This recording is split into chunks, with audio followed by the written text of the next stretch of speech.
Et c'est le premier qui met fin à la théorie de la génération spontanée.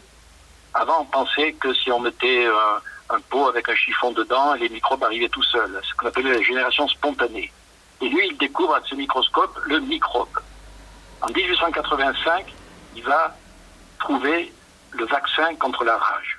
Mais avant, il a une carrière, il n'est pas médecin, c'est un chimiste de formation. Avant, il va travailler sur le vin, il va travailler sur les couleurs. Son père est tanneur à Dole, dans le Jura, et il va travailler sur beaucoup de maladies.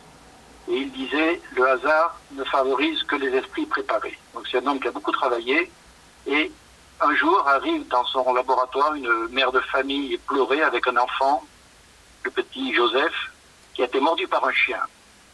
Et on fait le diagnostic de la rage, et lui décide de l'inoculer son vaccin qu'il avait préparé, et miracle, le petit Joseph est guéri. Ensuite, il travaille sur des vaccins du charbon. Le charbon était une maladie qui tuait les troupeaux de vaches, et là, pareil, il observe que les vaches qui vont brouter dans les terrains où ont été enterrées des vaches mortes ont plus facilement la maladie, et il met des chardons, et les vaches mordent le chardon, et dans le chardon, il y a le microbe. Enfin, il démontre le charbon. Voilà donc ce grand esprit qui était Louis Pasteur, qui reste il avait son laboratoire à Paris, près du Collège de France. Il reste le symbole des grands chercheurs français.